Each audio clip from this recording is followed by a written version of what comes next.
이틀 전 총리 후보자가 발표될 때만 해도 깜짝 발탁이다. 최초의 기자 출신 총리 후보자다. 이런 보도들이 줄을 이뤘지만 어제 오늘 총리 부적격자라는 평가와 그 근거들이 본물처럼 지면과 방송을 통해 쏟아져 나오고 있습니다.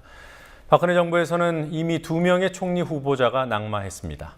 만약 문창극 후보자도 사퇴한다면 박정희 정권이 들어선 이후 총리 지명자가 가장 많이 낙마하는 기록을 박근혜 정부가 세우게 됩니다. 강신혜 PD가 보도합니다. 2000년 국회 인사청문회가 도입된 이후 낙마한 총리 후보자는 모두 5명입니다. 인사청문회를 통과하지 못한 첫 번째 총리 후보자는 김대중 정부 시절 첫 여성 총리 후보였던 장상 전 이화여대 총장입니다. 장상 전 총장은 2002년 7월 11일 총리 후보자로 지목됐으나 국회 본회의에서 임명 동의안이 부결됐습니다.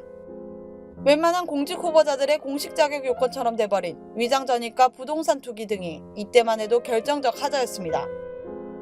그러자 김대중 전 대통령은 8월 9일 장대환 매일경제신문 사장을 발탁했습니다. 그러나 장대환 후보자 역시 부동산 투기 의혹, 자녀의 위장전입 의혹으로 청문회를 통과하지 못하고 총리가 되는데 실패했습니다. 결국 김석수 전 선관위원장이 김대중 정부 마지막 총리에 취임했습니다. 당시 야당이던 신한국당은 헌정사상 처음으로 총리 후보자를 연달아 낙마시키며 차기 대권을 떼놓은 듯 기세등등했습니다. 노무현 정부에서는 총리 후보자가 낙마하는 일이 없었습니다. 노 전 대통령은 임기 5년 동안 4명의 총리와 함께 국정을 운영했습니다. 이명박 정부 때는 총리가 3명이었고 세 번째 총리를 앉힐 때 문제가 생겼습니다. 이명박 전 대통령은 2010년 정운찬 총리 후임으로 경남도지사를 지낸 김태우 의원을 지명했습니다.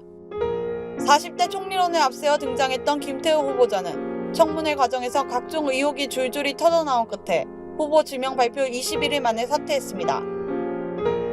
임기를 불과 4분의 1을 채운 박근혜 정부에서는 벌써 2명의 총리 후보자가 인사청문회까지 가보지도 못한 채 자진 사퇴했습니다.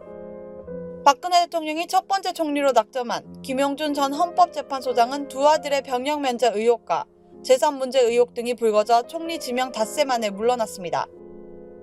최근 낙마한 안대희 전 대법관은 지명부터 사퇴까지 엿새가 걸렸습니다.